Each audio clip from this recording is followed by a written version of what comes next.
So, అయితే శ్రీగంధం చెట్లు అనేది పెద్ద స్కామ్ అంట కదా! వచ్చేసి డబుల్ ఆన్ రిటర్న్స్ ఇచ్చేస్తాము. మీకు ఒక పక్క ఇన్ని గుంటలు తీసుకుంటే అందులో శ్రీగంధం చెట్లు పెంచుతాము. నెలకింత రిటర్న్స్ ఒస్తాయి. అక్కడ పెరుగుతూ ఇది ఏదో పెద్ద పెద్ద స్కామ్‌లన్నీ చెప్తుంటారు. బట్ నేను చాలా మందిని ఇంటర్వ్యూ చేసిన తర్వాత అడిగిందేంటంటే, శ్రీగంధం చెట్లని ఎవరన్నా అంటే అది స్కామ్ అనే. స్కీమ్స్ అంటే ఏదైనా కూడా స్కామే అండి. హ్మ్.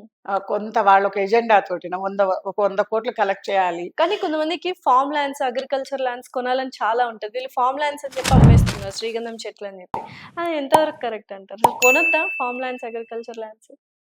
అంటే అండి ఎఫర్ట్ పెట్టగలిగితే కొనొచ్చండి. హ్మ్. ఇప్పుడు నేనున్నాను. నేనొక ఎకరమో, 2 ఎకరాలు, 3 ఎకరాల ఫార్మ్ ల్యాండ్ తీసుకున్నాను. నాకు నేను మొన్న మా సార్ వాళ్ళు ఒకరు ఫార్మ్ ల్యాండ్ తీసుకుంటే వెళ్ళాం చూడ్డానికి.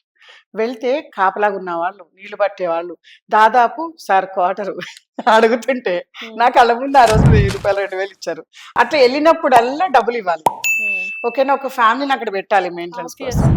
లోపల డ్రిప్ ఇరిగేషన్ పెట్టాలి. మొక్కలు పెంచాలి.